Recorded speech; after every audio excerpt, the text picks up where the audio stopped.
Rob, they bring out Heineken Cup Draws for your first Heineken Cup Draw, and you get Scarlets, Leinster, Clement Auvergne. I don't think you could have got a harder draw, could you? You don't know, do you? I think all the Heineken Cup groups are very, very strong. That's what the Heineken Cup's about. You don't go into the draw. You don't work hard to qualify for it and then expect to get an easy pool. It doesn't work like that, especially as bottom qualifiers, which is what we were at Exeter. So no, we said when we qualified, maybe the best thing for us was to be kind of the group of death, and I think you can't say it's far off that. But it's that kind of challenge that you've got to hope brings the best out of you as a club and as a side out, and most importantly as individual players.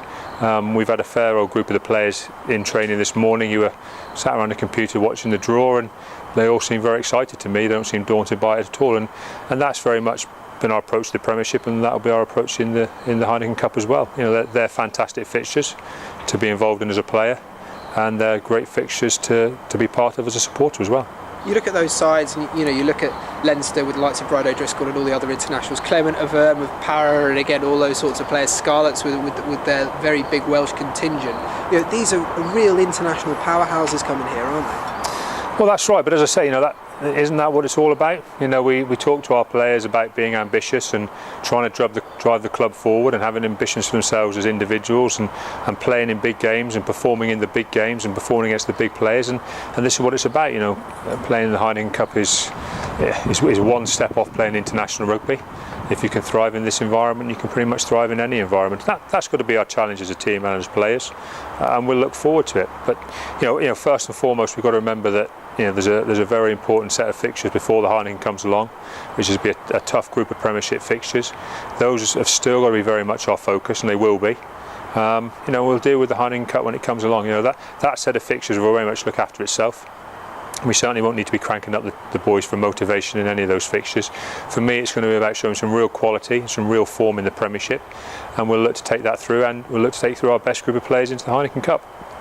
You clearly, I don't think there's anyone would say you're not the underdogs, but Exeter in the last couple of years have kind of thrived on the underdog status. The first season coming up and surviving, making the Heineken Cup this season.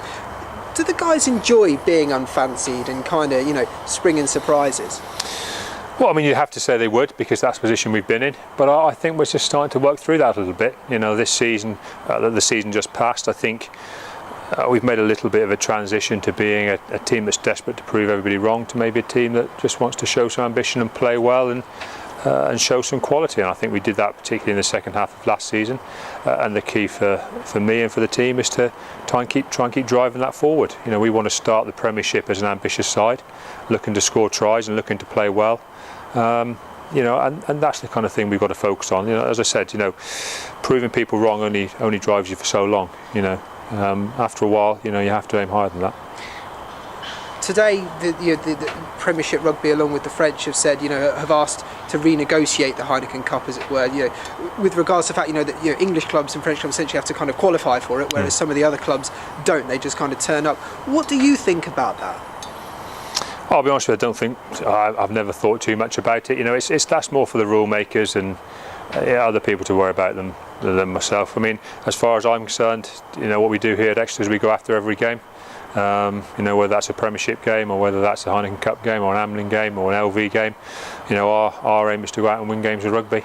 And I don't mind having to qualify for the Heineken Cup. Doesn't bother me at all. Our ambition is to play well and try and be as far up the league ladder as we can. So whatever that brings, we take on the chin. And for me, there is an element of, should you be able to play 1 week and rest half your team because you got a Heineken Cup game the week after.